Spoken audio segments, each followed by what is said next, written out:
Hi hello welcome to KVG media.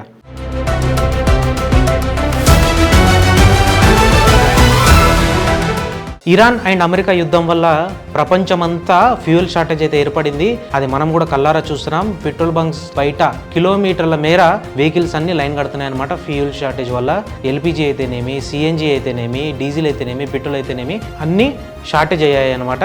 So ఇప్పుడు interesting విషయం చెప్పబోతున్నాను. అదేంటంటే ఏదైతే ఇప్పుడు ఫ్యూయల్ షార్టేజ్ ఏర్పడి వెహికల్స్ అన్ని కిలోమీటర్ల మేర పెట్రోల్ బంకులు ఎదుట లైన్లు కడుతున్నాయో, పబ్లిక్ అందరూ గ్యాస్ సిలిండర్ల కోసం గ్యాస్ ఏజెన్సీలు ఎదురుగా లైన్లు కడుతున్నాయో, ఇంకొక 10-15 రోజుల్లో అలాగే వైన్ షాప్స్ ఎదుట కూడా మనం అందరము లైన్లు కట్టాల్సిన పరిస్థితి ఏర్పడుతుందన్నమాట.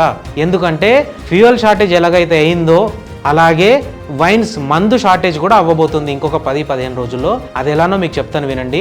తెలంగాణలో దాదాపు సంవత్సరానికి 30,000 కోట్ల రూపాయల మందు అమ్ముడవుతుందన్నమాట. సో అంత మన లైఫ్లో మందు అనేది ఇంపార్టెంట్ పాత్ర పోషిస్తుంది. ఎస్పెషల్లీ తెలంగాణలో, సౌత్ ఇండియాలోనే హైయెస్ట్ లిక్కర్ కన్జ్యూమర్ అనమాట. సో ఇప్పుడు ఇలాంటి పరిస్థితుల్లో ఫ్యూయల్ షార్టేజ్ అవ్వడం వల్ల మొదటిగా లిక్కర్ మ్యానుఫ్యాక్చరింగ్కి ముఖ్యంగా కావాల్సింది ట్రాన్స్పోర్టేషన్. రా మెటీరియల్స్ ఏవైతే ఉంటాయో, గ్రేప్స్ కానీ, గ్రెయిన్స్ కానీ, మొలాసెస్ కానీ, అవి ప్రొడ్యూస్ అవుతున్న ప్లేస్ నుంచి మన వేర్ హౌసెస్కి ఏదైతే మ్యానుఫ్యాక్చరింగ్ యూనిట్స్ ఉంటాయో అక్కడికైతే ట్రాన్స్పోర్ట్ చేయాల్సి ఉంటుంది. ఇక్కడ మ్యానుఫ్యాక్చర్ అయిన తర్వాత లిక్కర్ ఈ వేర్ హౌసెస్ నుండి మన వైన్ షాప్స్కి కూడా ట్రాన్స్పోర్ట్ చేయాల్సిన పరిస్థితి ఉంటుందన్నమాట. ఈ ఫ్యూయల్ షార్టేజ్ వల్ల ఈ ట్రాన్స్పోర్టేషన్ అనేది ఇబ్బంది అవుతూ ఉంది. సో దీనివల్ల లిక్కర్ ప్రైజెస్ పెరిగే ప్రమాదం కూడా ఉంది. మరీ ముఖ్యంగా లిక్కర్ మ్యానుఫ్యాక్చరింగ్ ప్రాసెస్లో గ్యాస్ అయితే రిక్వైర్మెంట్ ఉంటుంది అన్నమాట.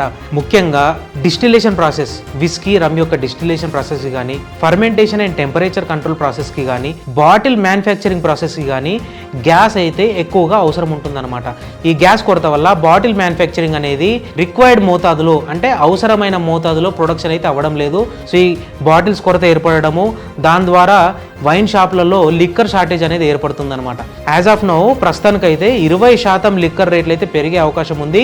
ఈ గ్యాస్ షార్టేజ్ అనేది ఇలాగే కంటిన్యూ అవుతాయి. లిక్కర్ మ్యానుఫ్యాక్చరింగ్ లో ప్యాకేజింగ్ అనేది ఇంపార్టెంట్ రోల్ ప్లే చేస్తుందన్నమాట. సో ఈ ప్యాకేజింగ్ అనేది గ్లాస్ బాటిల్స్ రూపంలో మరియు అల్యూమినియం క్యాన్స్ రూపంలో అయితే లిక్కర్ ప్రొడక్షన్ అనేది జరుగుతుంది. గ్లాస్ బాటిల్స్ కొరత ఏర్పడము, తద్వారా ప్రొడక్షన్ అనేది తక్కువ అవడం వల్ల లిక్కర్ వైన్ షార్టేజ్ అయితే ఏర్పడే అవకాశం, ప్రమాదం అయితే ఉంది. అలాగే అల్యూమినియం క్యాన్స్ కూడా ఈ గ్యాస్ షార్టేజ్ వల్ల ప్రొడక్షన్ అయితే పూర్తిగా తగ్గిపోయింది. వీటి వల్ల కూడా ఫైనల్ ప్రొడక్షన్ ఏదైతే ఉందో లిక్కర్ యొక్క ఫైనల్ ప్రొడక్షన్ తగ్గిపోయే ప్రమాదం ఉంది. అండ్ లిక్కర్ షార్టేజ్ ఏర్పడే ప్రమాదం కూడా ఉందన్నమాట. సో మొత్తానికి ఈ ఫ్యూయల్ షార్టేజ్ వల్ల ట్రాన్స్పోర్టేషన్ ఛార్జెస్ పెరిగే ప్రమాదం ఉంది.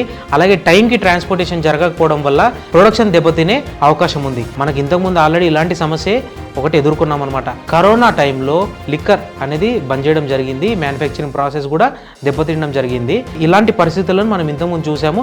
అప్పుడు ఏదైతే వైన్ షాప్స్ ఎదురుగా కిలోమీటర్ మీద లైన్లు కట్టారనమాట. సో ఇప్పుడు కూడా ఈ ఫ్యూయల్ అండ్ గ్యాస్ షార్టేజ్ వల్ల కూడా మళ్ళీ పెట్రోల్ బంకులు ఎదుట వెహికల్స్ ఎలాగైతే కిలోమీటర్ల లైన్లు కడుతున్నారో అలాగే వైన్ షాప్స్ ఎదురుగా మందుబాబులు కూడా లైన్ కట్టే ప్రమాదం అయితే రాబోతుంది. సో దీనివల్ల మందుబాబులు భయపడే ప్రమాదం ఉందా అంటే లేదనే మనం చెప్పొచ్చు. ఏదైతే మనం మందు తాగుతున్నామో, మందు కన్జ్యూమ్ చేస్తున్నామో ఆ బాటిల్స్ని యథావిధిగా పగలగొట్టకుండా అలాగే రిటర్న్ చేయడం వల్ల గ్లాస్ బాటిల్ మ్యానుఫ్యాక్చరింగ్ రిక్వైర్మెంట్ అయితే తగ్గుతుంది. ఇలాగ రిక్వైర్మెంట్ తగ్గుతున్న కొద్దీ మ్యానుఫ్యాక్చరింగ్ ప్రాసెస్ దెబ్బతినకుండా, సో ఎలాంటి షార్టేజ్ ఏర్పడకుండా మనం జాగ్రత్త పడవచ్చు. సో ఇలాంటి మంచి మంచి కంటెంట్ల కోసం మా కేవీజీ మీడియా ఛానల్ని సబ్స్క్రైబ్ చేసుకోండి. పక్కనే ఉన్న బెల్ ఐకాన్ని కూడా రింగ్ చేయండి. ఈ వీడియో నచ్చితే లైక్ చేయండి, షేర్ చేయండి. మీ ఫ్రెండ్స్లో కానీ రిలేటివ్స్లో కానీ ఉన్న మందుబాబులకు మాత్రం ఈ వీడియో షేర్ చేయడం మర్చిపోకండి. Thank you.